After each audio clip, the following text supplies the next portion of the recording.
হঠাৎ সমুদ্র উত্তাল 40 থেকে প্রায় 1 ঘন্টা গভীর সমুদ্রের সাথে লড়াই করে কিনারায় ফিরে এসেছেন 4 জন জেলে। আপনাদেরকে জানিয়ে রাখতে চাই যে গভীর সমুদ্রে মৎস্য শিকার করতে গিয়েছিলেন আজ কুয়াকাটা 3 নম্বর ওয়ার্ডের 4 জেলে। সেখানে হঠাৎ করে কালবৈশাখী ঝড় এবং গভীর সমুদ্র উত্তাল হওয়ার কারণে তার যে সম্বলটি ছিল প্রায় 1,50,000 থেকে 2 লাখ টাকার যে সসম্বল ছিল, যেটা থেকে তার পরিবার চলতো, অর্থাৎ 4টি পরিবার চলতো, সেই 4টি পরিবারের একেবারে সম্বল গভীর সমুদ্রে হারিয়ে গিয়েছে। আমরা তাদের সাথে কথা বলবো এবং সেই জেলের সাথে কথা বলবো। আসলে ঘটনাটা কি হয়েছিল একটু আমাদেরকে বলবেন। আমার জাল টানা হয়েছে, পর পাশে একটা ডোঙ্গা আছে, তার কাছে আমি চালাই গেছি। আমি জাল আমি তাড়াতাড়ি টানেন, অবস্থা খারাপ, বেশি বেতাল। ও টানা হয়েছে, তা মোরা একটু চালাইয়ে পাশে পাশে রাখছি পর ওই যে তুবা নাইতেছে বড় বড়, ওই আওয়ার পর ওই ঘুরাইয়ে নৌকা সোজা উঠছি, ফিরিয়ে একটা সোজা উঠছি, ফিরিয়ে তুবা নাই ওই দৌড় লইছি। ওই দৌড়ে অবস্থায় ডোঙ্গা হান্দাই হেলাইছে। মানে দৌড় অবস্থায় ট্রলার ডুবে গেছে। কি পরিমাণ ক্ষতি হয়েছে আপনার? $1,02,000 মতন গেছে। কতজন জেলে ছিলেন ভিতরে এবং কোনো মাছ টাছ পেয়েছিলেন কিনা? 4 জনের মাছ হল এক কক্সেট, তো মাছও গেছে গিয়ে। মাছ অল্প কিছু মাছ আছে, ওই কক্সেটে দুটি ভাসিয়ে এলাম, ওই কক্সেটে অল্প কিছু মাছ আছে। মানে কক্সেট ধরে প্রায় 1 ঘন্টার মতো আপনারা গভীর সমুদ্রে ভেসেছিলেন? মতন ভাসছি। আধা ঘন্টা কি 40 মিনিটের মতো ভাসছিলেন? হ্যাঁ। এরপর কি হলো, কিভাবে ফিরে আসলেন? তারপর ওই পাশে ডোঙ্গা আছে, হেরা আইছে, সেই ডোঙ্গায় উঠতে আইছি, তো ডোঙ্গা সাইডে দিয়ে পড়ছি আমরা। এই যে ক্ষতি হয়েছে 2 লাখ টাকার প্লাস ক্ষতি হয়েছে, এই ক্ষতিপূরণ পুষিয়ে ওঠা সম্ভব কিনা আপনাদের পক্ষে? আমার পক্ষে সম্ভব কিছু নাই। আল্লাহ যদি দেয় আবার, তাহলে করতে পারি। কোনো সহযোগিতা চান কিনা কারো কাছে? কেটা দেবে সহযোগিতা? আছে কেউ আমার এরকম কোনো লক্ষ্মী নাই।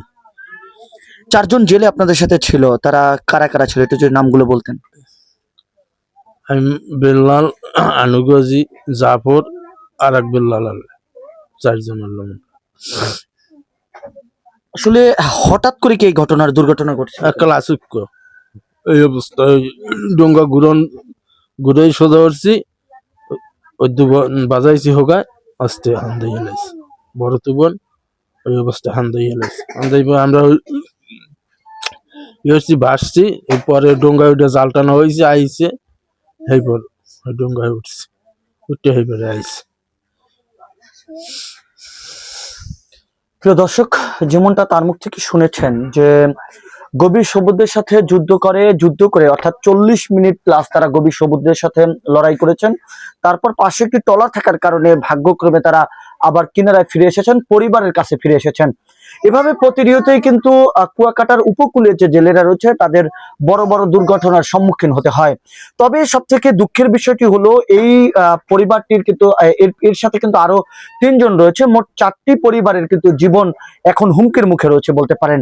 কারণ এক হলো অনেক বড় এনজিও ঋণ, এবং সেক্ষেত্রে আবার যেটা দিয়ে তারা গভীর সমুদ্রের সাথে যুদ্ধ করে টিকে থাকে, গভীর সমুদ্রের সাথে লড়াই করে দুবেলা দুমুঠো খেয়ে বেঁচে থাকে, সেই সম্বলটুকুই কিন্তু তারা হারিয়েছে। তারা স্পষ্টভাবে আমাদের কাছে বলার চেষ্টা করেছে, যদি কোনো সহৃদয়বান ব্যক্তি তাদের সহযোগিতার হাত বাড়িয়ে দেয়, তাদের যদি সহযোগিতা করে, সেক্ষেত্রে তারা আবার ঘুরে দাঁড়ানোর চেষ্টা করবে, আবার ঘুরে দাঁড়াতে পারবে, এমনটাই কিন্তু তারা বলার চেষ্টা করেছেন। আমি আপনাদেরকে একটু দেখানোর চেষ্টা করব। আমি যে পরিবারটার কাছে অবস্থান করছি, সেই পরিবারের কিন্তু যারা এই অঞ্চলের যারা রয়েছে, তারা কিন্তু সবাই কিন্তু এখানে এসেছেন এবং তারাই কিন্তু এই জেলে পরিবারটাকে দেখতে এসেছেন। আমি একটু আপনাদেরকে দেখানোর চেষ্টা করব। সবাই কিন্তু এখানে অবস্থান করছে এবং তাদেরকে দেখতে আসছে এবং তার বিষয়টি জানার চেষ্টা করছে। আমি 2 একজনের সাথে কথা বলারও চেষ্টা করব। এখানে যারা রয়েছেন আমি একটু তাদের সাথেও কথা বলার চেষ্টা। আসলে আপনারা জানার পর এখানে এসেছেন, আসলে এই ঘটনাটাতে ঘটেছে কেমন লাগছে আপনাদের কাছে? একটু হৃদয় বিদারকিত কথা বলতে পারেন। আসলে বিষয়টা আসলে অনেক দুঃখজনক, কারণ আমি শোনার সাথে সাথে আমি আসছি, আইসা দেখি বেলাল ভাই খুব কান্নাকাটি করতেছে, কারণ তার আসলে অনেক টাকা লস হয়েছে। হ্যাঁ, এবং সমুদ্রে যে 4 জন লোক ভাসছে প্রায় 1 ঘন্টার মতো, 40 মিনিট 1 ঘন্টার মতো ভাসছে। তাদের কষ্টের কথা শুনি আমি এখানে আসছি দেখার জন্য। ধন্যবাদ আপনাকে। প্রিয় দর্শক, আমি একটু দেখছি যে যিনি গভীর সমুদ্রে তলিয়ে গিয়েছিলেন, তাকে ধরে কিন্তু কান্না করছেন তার পরিবার, তার মা।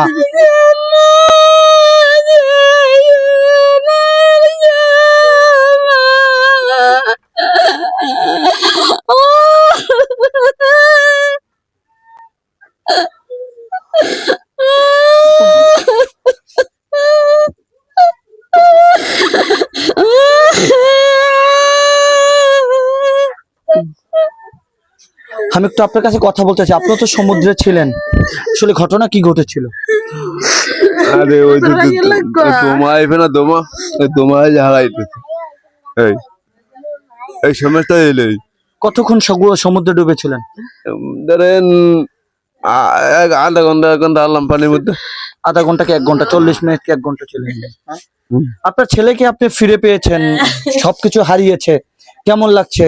এই আপনার ছেলে যে ঋণী রয়েছে, কিস্তি আছে, এইগুলো আসলে কিভাবে শোধ করবে এখন? সহযোগিতা যদি সবাই সরকার করতে তাও তো ভালো হইতে, নাহলে পুতুরাই কি দিয়ে দেবে, পুলবে ভাতও খাইতে পারে না, পুতুর ঘরে চাউল নাই, তিরান দেয় হেয়ে খায় পুতেরা। এই যে কেমনে সহযোগিতা করবে, একটু সহযোগিতা যদি করতে তো হয়তো ভালো হইতো, পুতুরা চললে খাইতে হারতে, আর করবে কি? প্রিয় দর্শক, যেমনটা শুনেছেন তাদের মুখ থেকে একেবারে বলতে পারেন হৃদয় বিদারক কথা। গভীর সমুদ্রে গিয়েছিলেন দুবেলা দুমুঠো খেয়ে বাঁচার জন্য, তবে কিনারায় সবকিছু হারিয়ে তারা কিনারায় ফিরে এসেছেন।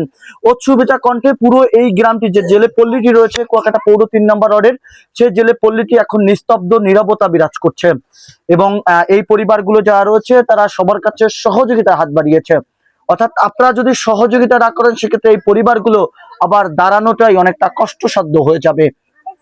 আমরা তাদের কাছে এসেছি, তাদের ঘটনা শুনেছি, তাদের ঘটনাটি আমরা একেবারে কাছ থেকে জানার চেষ্টা করেছি। এক কথায় বলতে পারেন যে আজকে যে ঘটনাটি গভীর সমুদ্রে ঘটেছে, সেটা সবার কাছেই হৃদয় বিদারক রয়েছে এবং সকলের মনেই একটি অশ্রু ঝরে পড়ছে। কারণ যে 4 জন জেলে গভীর সমুদ্রে ভাসছিল, তাদের পাশে যদি একটি ট্রলার না থাকতো, সেক্ষেত্রে তারা কিনারায় ফিরে আসতে পারতো কিনা সে প্রশ্ন রয়ে যায়। এই ছিল আমাদের কাছে আজকের সেই বিষয়টি। আবারও বলছি, আপনাদের সহযোগিতায় আবারও ঘুরে দাঁড়াতে পারে এই 4টি পরিবার। জাহিদুল ইসলাম জাহিদ, খবর কুয়াকাটা।